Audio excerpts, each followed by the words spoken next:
And the poor state of some beaches in Durban have forced their closure at the start of school holidays.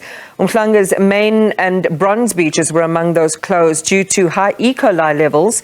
They've now been reopened. A malfunctioning pump station caused sewage to spill into the ocean, and that impacted water safety and quality. But there are pervasive poor maintenance and infrastructure issues in the province, and it can't be helped by a new flood warning as inclement weather holds certain areas firmly in its grip. South Durban Community Environmental Alliance Coordinator Desmond D'sa joins us now. Desmond, good evening to you and welcome. Thank you for making the time. It's a night where many families are wet, they're displaced yet again. You've got the threat of floods and storms. Let's just maybe start with your concerns about this turn in weather. Well, it's a grim reminder about April 2021 when we had the rain bomb that killed 500 people and the city wasn't ready to assist. And we still don't have a disaster plan in place that can educate the community but also help them when there are times like this. And once again, we've come short.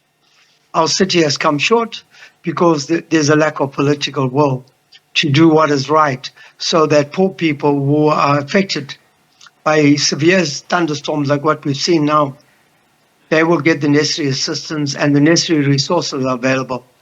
That is lacking in the city, and it's a grim reminder of what has been going on for the last few years in Durban, where the government has been absent, completely absent, and society as a whole pays the price. And today in Nanda and the areas around them, we saw the black clouds in the sky, and it moved over the area of South Durban over there. We saw the damage and the destruction that took place, heavy rain. We are still to assess and hear from our city mayor and the municipal managers what is the damage and where are these people going to stay, because since 2021, we still have people living in community halls and in transit camps from that flooding. So what are they going to do now? Yeah. With people losing their homes. And for me, it's a huge problem. You know, society has to be put first. The city claims to be a caring city, then their actions have to be speaking about how do they care about the poor in Durban? What do they do when emergencies of these crop up? Yeah. What takes us to, why is it so long to develop an emergency plan and to prepare for this? The warning signs about the climate has been out there for a number of years. The officials themselves in Durban have pronounced on the warning signs.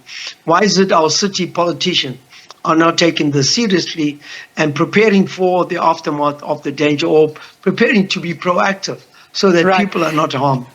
Desmond, you raised so many important and sobering points there, particularly on having a responsive disaster plan that is able to, in the moment, issue people with warnings, keep the community connected to the information as it comes through and the resources that they have at their disposal, particularly in those communities that would be vulnerable.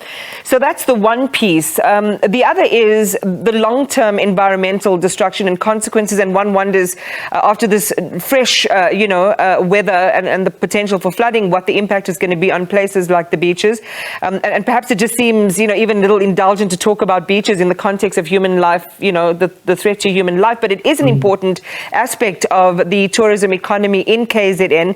And some of the pictures we see are truly awful, with what's described as alien content, disposable nappies, towels, building rubble. In, for example, the sewage system at the Portland pump station. It's not the only one. There are others, and other beaches have been affected. But again, what leads to this institutionally, Desmond? Well, look, it's a whole holistic plan. Not only can we blame society as a whole, but we can also blame the lack of vision and the lack of putting together plans that work effectively for society. And that's been a problem. There's been a lack of consultation. Our city politicians just don't consult and talk to people. We need to talk more so that we can find the solutions together. And this has been the yardstick for a number of years now, where we've called on our government, our mayor, our local government, to start talking to its citizens and find solutions jointly that work for people.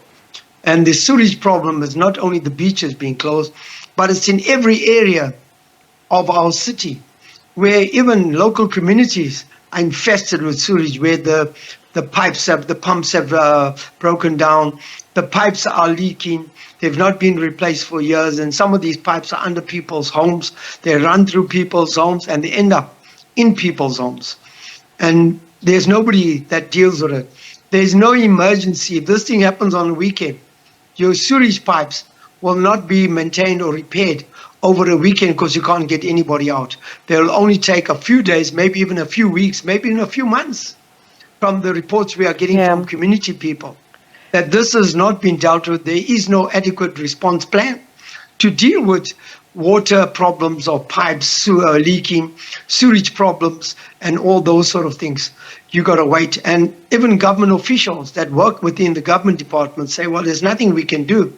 We have to wait for procurement to get a contract out, to get a contractor out, and that can only be signed off on a weekday.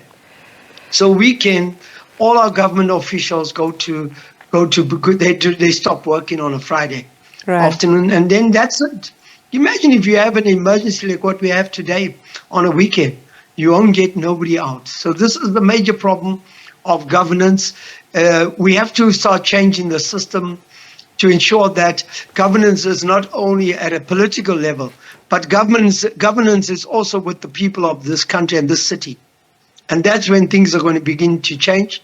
And we have to have a say in our municipality and how it's managed and how it's operated. It can't go on. It's been going on for years. It's time for change. It's time to have a different system that works for ordinary people. Desmond, thanks for that. It would have been, had we had the benefit of more time, would have addressed the trust deficit between the community and officials, city officials who are charged with providing information, providing leadership. We'll leave that for another time. Again, as we started at the beginning of the conversation, just reflecting on inclement weather in Durban, particularly in the southern areas and tonight in Nanda as well. Some of the beaches have been closed because of E. coli prevalence, and some are still open. And I think that if you want an update, you would also just keep it tuned to the SABC, and we'll share with you as it happens which beaches are then reopened if you're planning on going down there for a holiday. South Durban Community Environmental Alliance Coordinator Desmond D'sa.